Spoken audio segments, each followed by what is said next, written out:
Hello everyone, I'm Semituna. Today I have a special guest with me. Beşiktaş head coach Dusan Alimpijevic is here with us.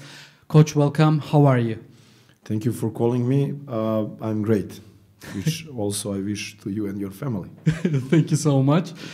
We have a lot to talk about, so I'd like to jump straight into topics without taking too much. Let's start with this. How do you think the season is going? So far, everything is going great. I mean, good. As we said before in some interviews, from time we came, when I said we, I'm talking about us as a coaching staff. From time we came in Beşiktaş, our first idea was to move some bars on another level in terms of discipline, in terms of system, in terms of basketball organization on the court, in terms of way of thinking, what is Beşiktaş and what we want to build in my time as a head coaching period. So straight after with the 3 semifinals, I think that we show that we will be very serious in that way. And in this year also we move a little bit higher in 2 competitions comparing with last year, with 1 final in the cup, sharing second position in standings with Efes. I mean, currently we are second, and only EuroCup was that competition that we could go for more. What is realistic? What was realistic in this season? In EuroCup, I believe it's not. It wasn't to expect that we can win EuroCup, comparing with the budgets that we had in this EuroCup year. But we have to say that we are also satisfied playing in playoff one more time and being in best teams in EuroCup in both groups, which is most important thing for us as a club, to be consistently good. Yeah, I'll come to EuroCup final, but let me start with Turkish Cup final. Fenerbahçe set the tone early at the game. If you had the chance to play it again, what would you change? Look, to be honest, nothing too much. You know, for me, main idea was just to don't repeat a year before when they surprise us with the level of contact. So we were working on that. We were talking too much about that. We were go through all these tiny details that could help us in a way of better reactions on their toughness and physicality. And I think we did a good job in that way. We didn't let them to beat us, you know, to be honest, because Fener right now, but nothing less Efes. I just don't want anybody to think because of our 2 games something big change. But Fener is really from another planet in terms of budget, in terms of organization, in terms of their desire, in terms of, look, it's very simple. You know, one guy is injured there, they are replacing him with equal or better standards in terms of quality, talent, offensive, defensive ways. So Fenerbahçe is a team who is playing one of the best basketballs in whole EuroLeague right now. And to be honest, we put a lot of fight in the finals. But look, there is great players on the other side, and they literally punish every our mistake. I'm not sure that if we repeat one more time that game, that maybe they will miss some of these shots they had on a game. But I will not go for too much different than this game. It's just you know, different way of playing Fener and anybody else right now. Let's talk about Cedevita game in the EuroCup. You had control of the game and were the better team at the start. At one point, you got the lead by 13 points. If I'm not mistaken, it's 17 minutes. What happened after that? Look, this is that's why EuroCup is very interesting competition, because especially in 18 quarterfinals, you have one game, you have one chance, die or go home. Win or go home. And the thing is, I think that for the first time, we felt on our skin that in a game that we are not underdogs, that other people had that, let's say, much more relaxing time and they enjoy a little bit more than us, especially in second half when a game came to tight game. So in second half, I didn't see that my guys playing what we agreed, and we play almost very good, perfect, and we stick to the plan in first half.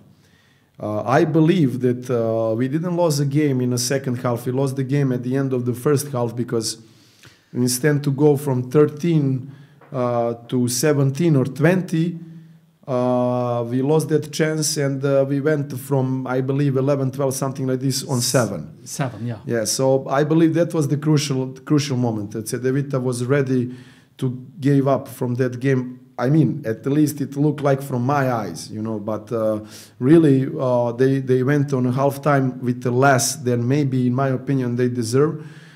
We are guilty for this, but also in the same time they play good basketball in that moment, and that was the only thing. If you compare our game against Cedevita, and if you compare, let's say, Efes that we won 2 times just 1 month before, of course everybody will say this is a big surprise, but this is EuroCup, and again, okay, we could pass that. Then we have a Basketball here that we have a positive score with them, but we know what we have in the semifinals and finals and what kind of budgets they are waiting there, and teams who are ready to go through EuroCup to EuroLeague. Yeah. Do you think your success in the EuroCup knockout rounds has made Beşiktaş a more serious contender than usual? I mean, obviously every team steps onto the court to win, but you have a proven record, a track record in these stages. Yes. I mean, I was talking about this already also with people in staff and in a club. It's a totally different approach against Beşiktaş this year and year before. So year before, we took over Beşiktaş after barely staying in the league. It was a fighting for relegation till the last round, and I saw that, for example, Beşiktaş wasn't that much interesting name or big challenger for others. They didn't treat us like this. They didn't respect us like that.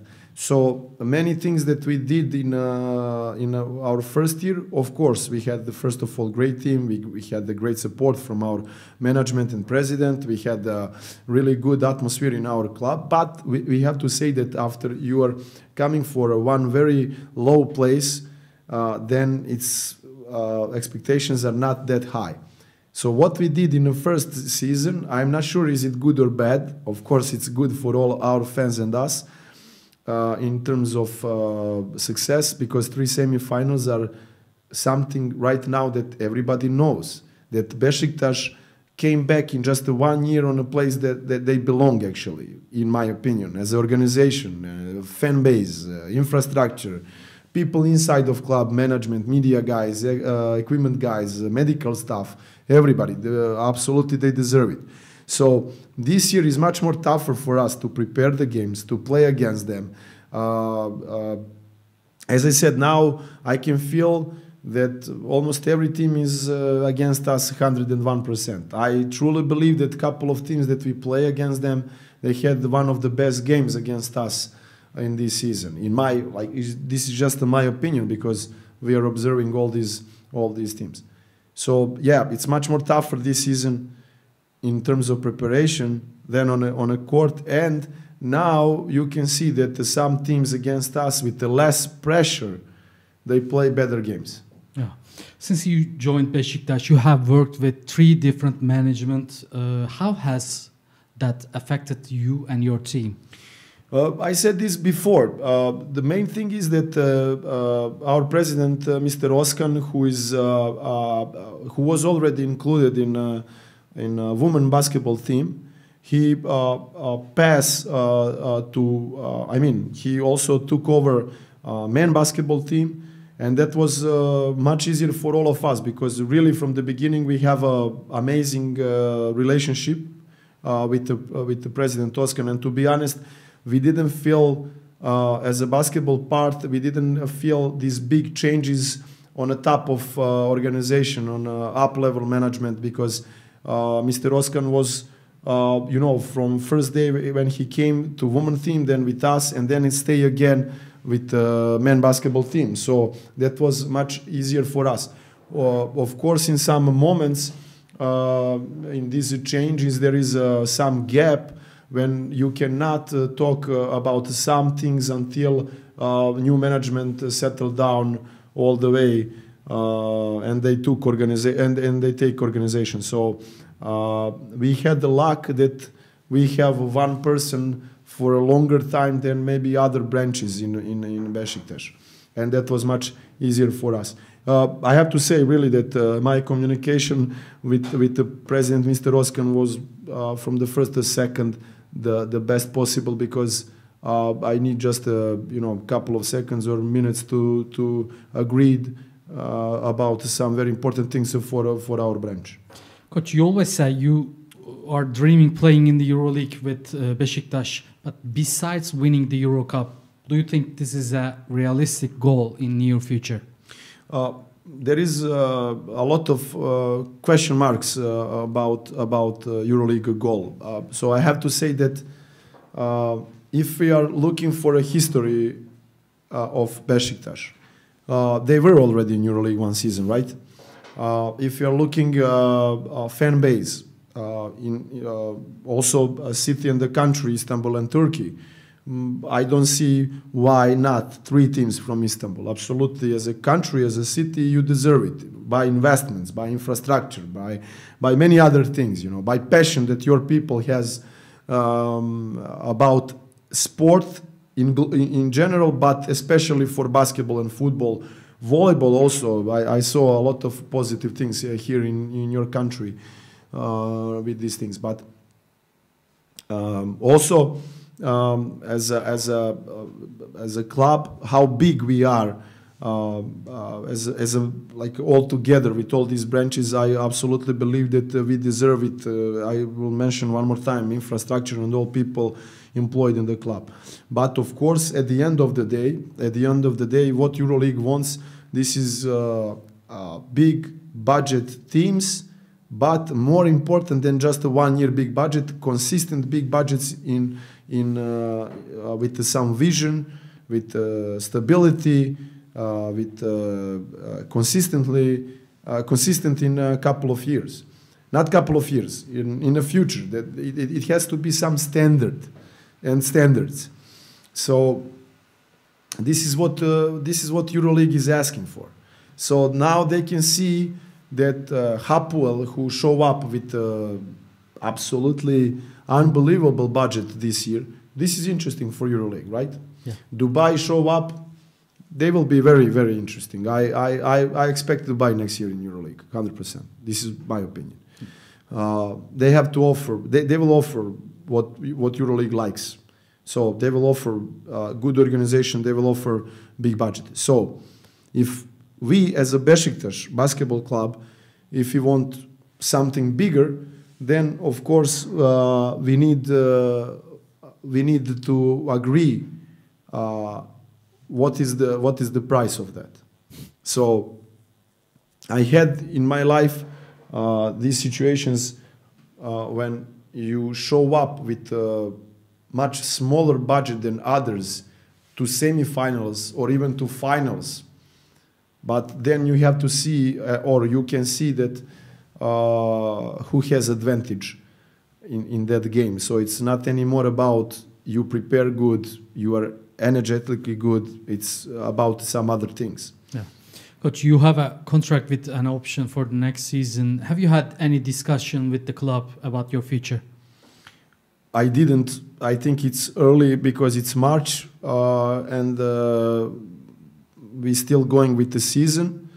I also believe that the club is not in rush because club has contract with a buyout option for 1 more year.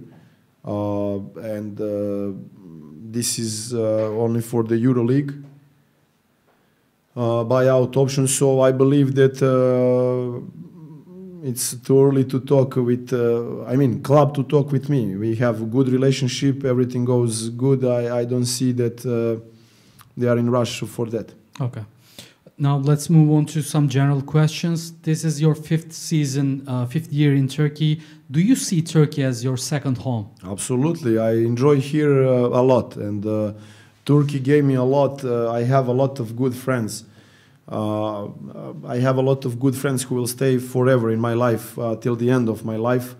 To be honest, we continue our relationship not just for my time here in Turkey. We are hanging around in Serbia also together. They are coming and visiting me in Serbia during the summer, and for sure they will stay as my friends when I go out from this country. Also, I will repeat one more time. My second child born in Bursa, so in passport of my child will be forever Bursa, Nullifer, Istanbul. Turkey as a country. This is something that we don't want to delete, or we cannot, even if we want to kick out. So we are proudly bringing this as one more thing which is deep inside of us. My firstborn child, he's all 5 years in Turkey and speaks great Turkish. They enjoy here in this time in Turkey. All my family enjoy actually in Turkey, and I met a lot of good people here. For example, my family goes from time to time. They just sit in a car, they drive back to Bursa, and they still have a lot of friends there, a lot of families that we are good with them. So for sure, even when we go, we will look to go back in some moment. That's great to hear that, Coach. I have a question about EuroLeague coaching pool. Coach, we keep seeing the same names, even though there are many successful young coaches. Why do you think the same names keep getting opportunities while the younger generation struggles to break in? I mean, first of all, we have to respect everything what all these, you call them old generation coaches, but I will tell just more experienced coaches, because really all these young generations, if I can include myself as a young generation coaches, we become what we are right now because of them. So we have to respect that. We have to respect, because they gave us a lot of lectures. They gave us a lot of great games that we learn from their games. They open many times their doors from the for practices weeks, and we are still together on all our clinics. And really, still every day I'm using to talk with them, to learn something new, and I will learn till I'm alive. So we cannot forget that thing what they gave us, and we have to be patient to wait when it will be changes of generations. Main thing is that all of them are still here, because still they are investing in their knowledge. Even in all these ages, after all these titles and championships and everything, they are still changing themselves and adjusting themselves on new needs of basketball. So this is something amazing. We should learn also as a young generations also this, that forever, until we are in this job, in this business, we should work on ourselves.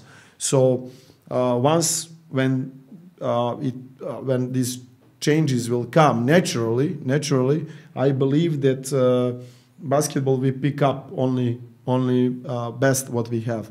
And to finish this with a very important thing, also there is some kind of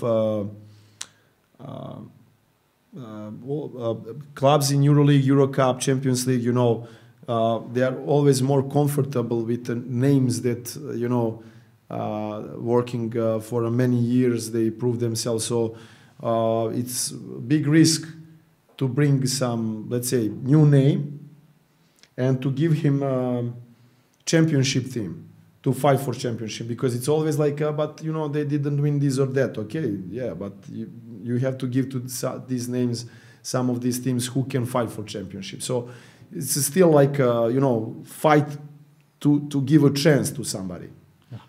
Which teams do you enjoy watching the most in domestic leagues, excluding EuroLeague teams? In Turkish league right now.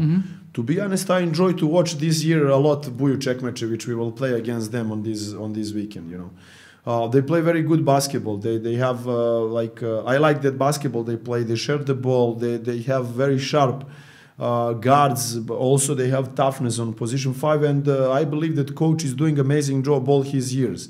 I really respect him a lot. Also, Petkim always knows what they want.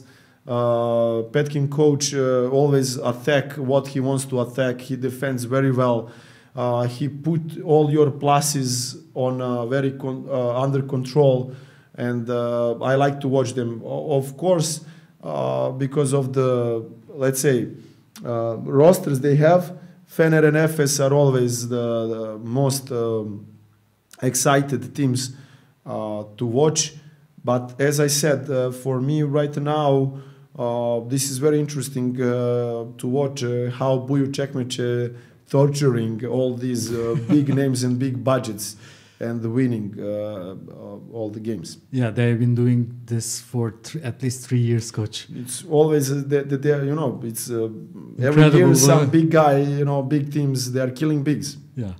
Coach, Karşıyaka is going through a tough time, and after the last game, you made an emotional statement that was widely praised. Does this emotional side of you come from being a coach who enjoys building a bond with the fans? Absolutely. All 40 minutes that I was on the court, to be honest, I couldn't give 100% of my focus, maybe for the first time on the court, because I was so emotional with everything what I saw. I saw that something that really gave me that belief in true things, in right things. That connection between fans and the players, that was amazing. But it's more like a fans and their dedication to the club. So our club is going through very bad times, very tough times, but in the same time, fans are behind them, not just in good and great times. Now in bad times, they are behind them, supporting them, helping them to stay in a first division with maybe 1 or 2 wins they need or something like this. Mm-hmm.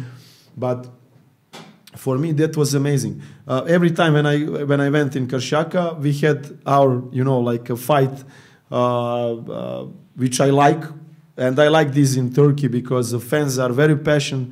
I enjoy that too much.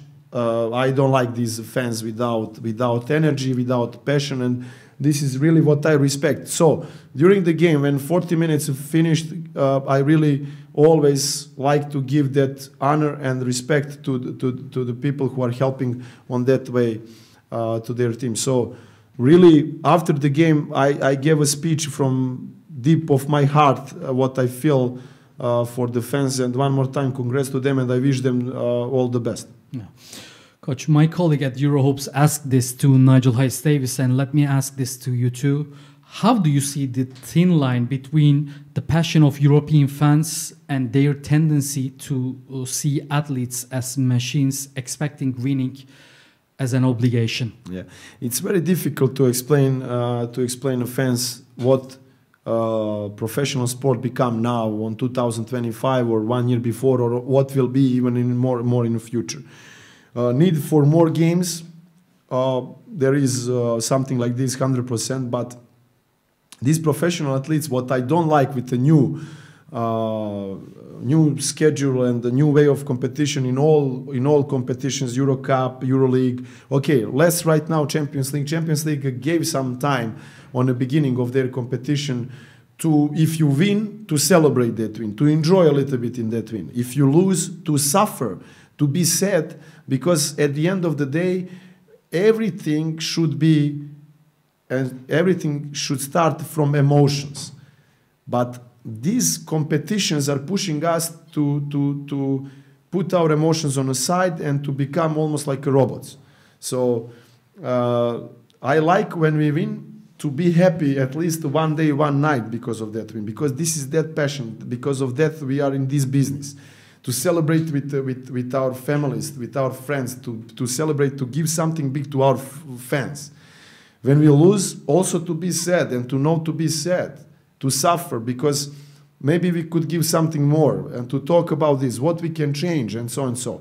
But now this competition pushing you and the professional athletes, they're pushing you. Okay, one game is done, bam, bam, bam. Let's go home, and we will not talk anymore about this game. We will not be sad. We will not be happy.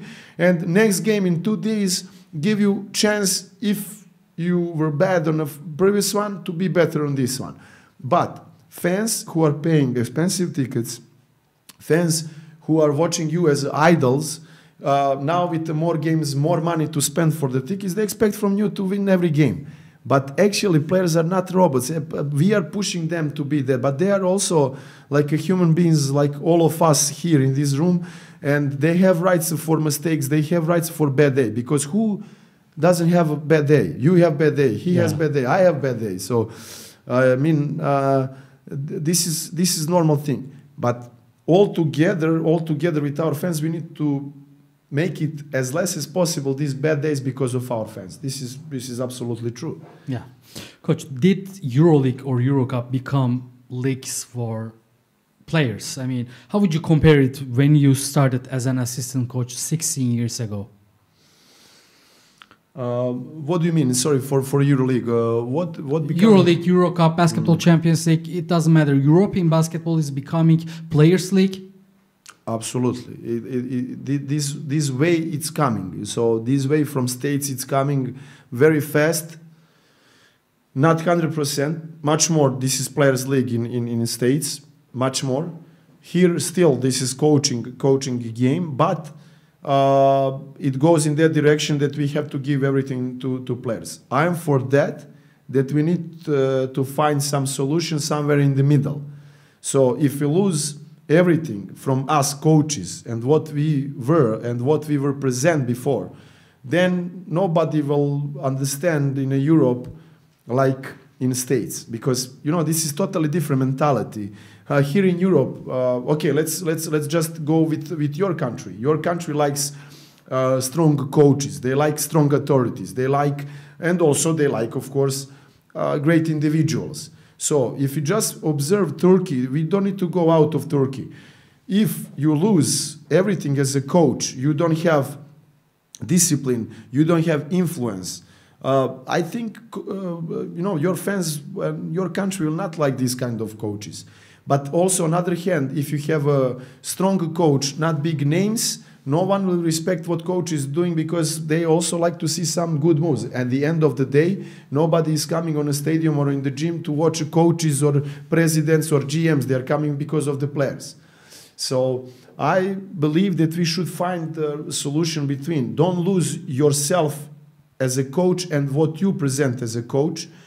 But also, in the same time, you have to give some open hands for the players to show their talent and to show their individual skills. Coach, there is talk of the NBA establishing in a league in Europe, and the number of teams may increase. Yes, there will be more financial opportunities, but if the player pool doesn't expand, a player you pay 1 million now, you will pay 3 million tomorrow.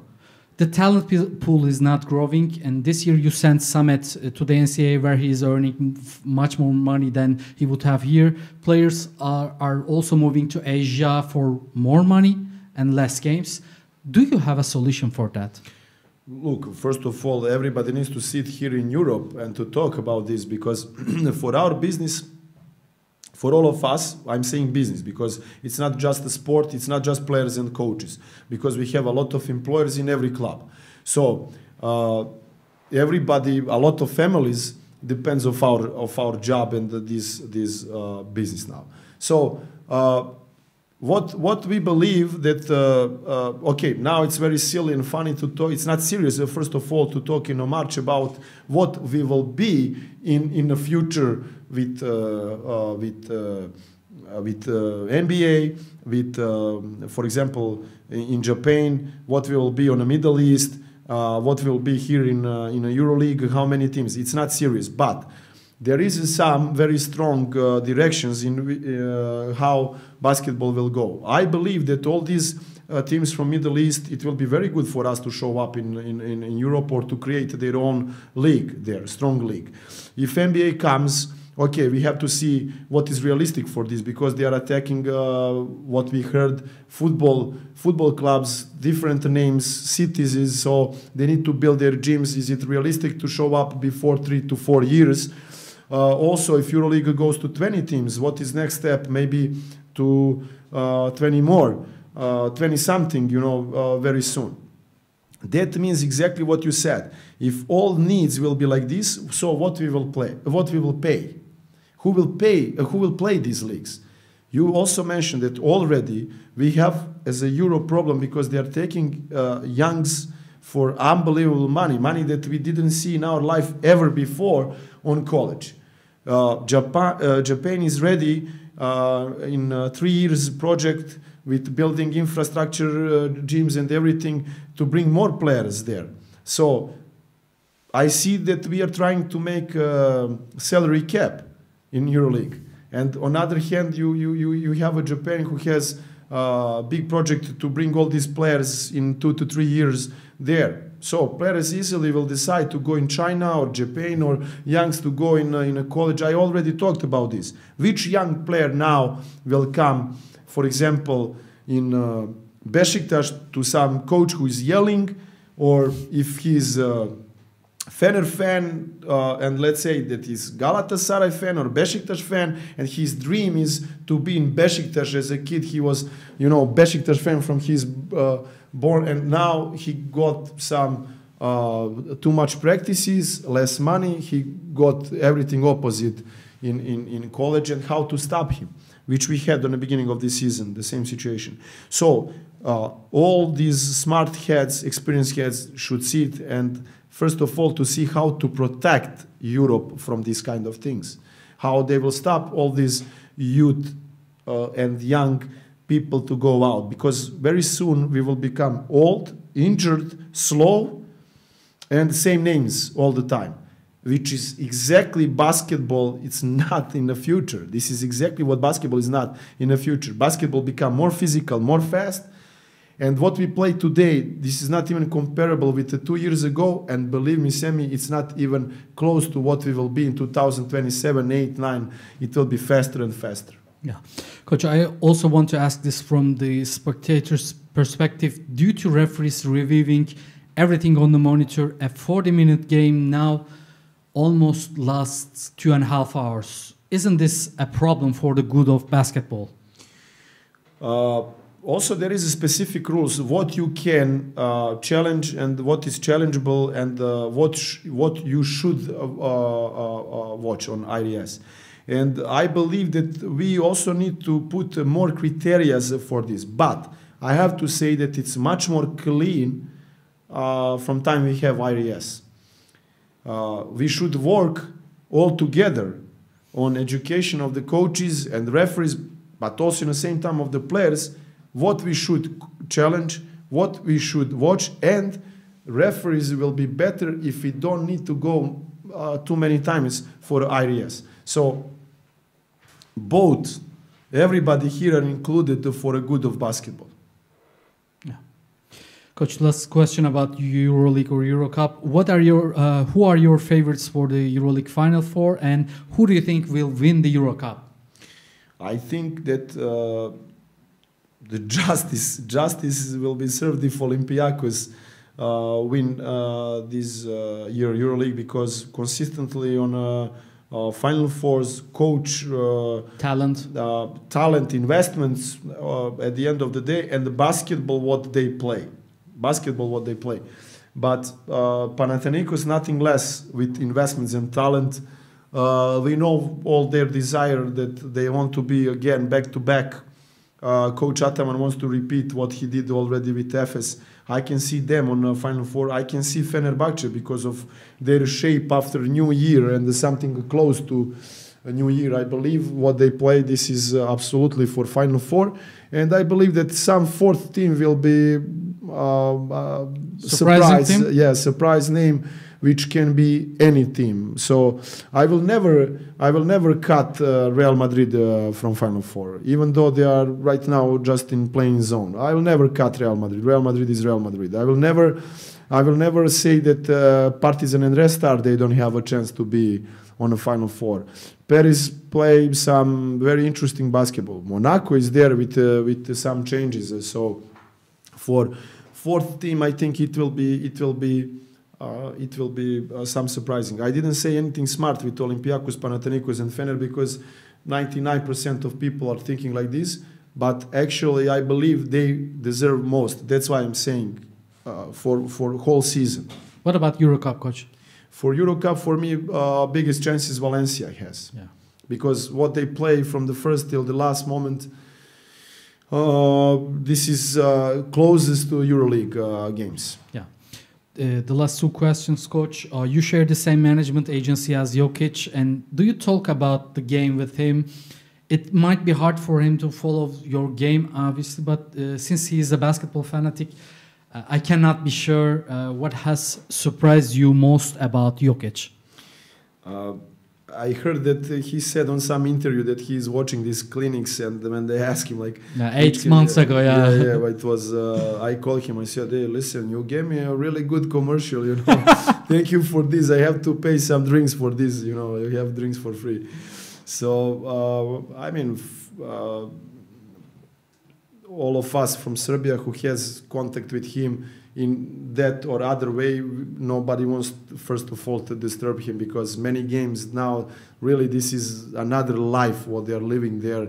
All the time in hotels, in the plane, they don't know in which zone they are, they don't know in which hotel they are, you know, they don't spend too much time with the family. And can you imagine if he called and they start to talk about basketball during the season? They don't want even to hear, they just want to spend their time with the family. He's a great guy, family guy, enjoying in basketball on totally another way. He understand